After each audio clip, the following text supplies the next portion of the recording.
इस्लामी पेशीन गोई के मुताबिक तारीख इंसानी का सबसे बड़ा फितना अल-मसीह दज्जाल का ज़ुहूर होगा। झूठा मसीहा या धोखाबाज। बुनियादी शनाख्त। लफ्जी मानी। अद-दज्जाल के मानी हैं धोखा देने वाला या सच्चाई को छिपाने वाला।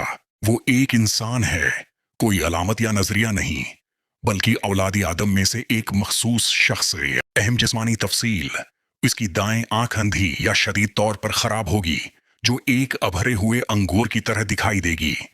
उसकी बाएं आंख काम करती होगी। उसकी आंखों के दरमियान अरबी हरूफ किफ्रा लिखे होंगे, यानी कुफ्र, जो हर मोमिन चाहे पढ़ा लिखा हो या ना हो पढ़ सकेगा। उसका दावी: वो अलवहियत का दावी करेगा, कहेगा मैं ही तुम्हारा रब हूं, जो ईमान का हतमी इम्तिहान होगा। उसके ज़ुहूर की अलामात और वक्त पेश खेमा अलामात: वो एक सख्त इंतशार के ज़माने में ज़ाहिर होगा। अहम इलामात में शामिल हैं वो दौर जब इल्म उठा लिया जाएगा, सहीह दीनी इल्म कम हो जाएगा और जहालत आम होगी, व दीन की नाफरमानी का आम होना और अमानत में खियानत का फरूग। उसके ज़ुहूर से पहले 3 सख्त कहत: वो इस वक्त ज़ाहिर होगा जब इंसानियत सुकून के लिए बेताब होगी।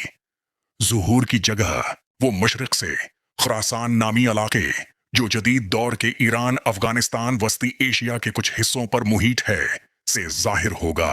उसकी पैरवी उसफान असमाई ईरानात के 70,000 यहूदी करेंगे, जिन्होंने फारसी शालें ओढ़ रखी होंगी, जो इस खते से उसकी बड़ी पैरवी की निशानदही करता है।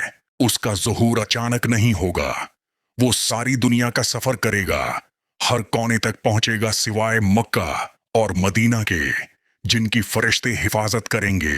दज्जाल की जमीन कोई मुकर्रा जोग्राफिया नहीं, बल्कि उसके 40 दिनों के दौरे हुकूमत में इसके बराह रासत कंट्रोल और फ्रैप में आने वाला कोई भी इलाका है। ये एक आलम गैर फितना होगा। उसका बुनियादी इम्तिहान माफूकिल फितरत, धोखा देने वाली ताकतों के जरिए होगा, जो अल्लाह की तरफ से एक आजमाइश के तौर पर दी गई होंगी। कदरत पर कंट्रोल: वो आसमान को बारिश करने और जमीन से नबातात उगाने का हुक्म देगा, अपने पैरोकारों के लिए फरावानी और अनकार करने वालों के लिए कहत पैदा करेगा। धोखा देने वाले मौजिज़ात: वो एक जन्नत और दोज़ख पेश करे। गालीकन दोज़ख नजात का ठंडा बाग होगी और जन्नत अजाब देने वाली आग होगी। वो नाकाबिल यकीन रफ्तार से जमीन पर सफर करेगा, बारिश के कतरों की तरह जो हवा के दोष पर चल रहे हों। वो एक नौजवान मोमिन को कत्ल करेगा और फिर उसे लोगों के सामने जिंदा करके पूछेगा, क्या अब तुम मुझ पर ईमान लाते हो? बुनियादी दिफा: सूरह ज़ुल कहफ की पहली 10 आयात को हिफ्ज करना है, जो इसके फरेब के खिलाफ अकीदती ढाल मुहैया करती हैं। इस्लाम के बड़े शहरों में पुनाह लेना, खास तौर पर मक्का या मदीना में पुनाह लेना, उसके सामने आने पर एक मोमिन को पढ़ना चाहिए, मैं अल्लाह और उसके रसूल मोहम्मद पर ईमान लाता हूं। उसका खात्मा: दज्जाल को इंसानी फौजें नहीं मार सकेंगी। उसका पीछा करते हुए उसे हजरत ईसी बन मरियम अलैहिस्सलाम कत्ल करेंगे। ईसी अलैहिस्सलाम दमश्क के सफीद मीनार पर नाजिल होंगे, मोमिनों की क़ियादत करेंगे और दज्जाल का मकाम लुद फिलिस्तीन के दरवाजे पर मुकाबला करें।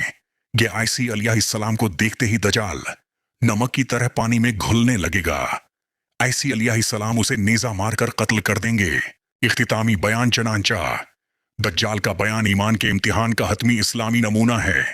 दनीवी ताकत, मादियत और झूठे मौजिज़ात से धोखा खाने से खबरदार करता है और इस हकीकत की तस्दीक करता है कि सच्चाई अल्लाह की मदद से बिल आखिर गालिब आएगी।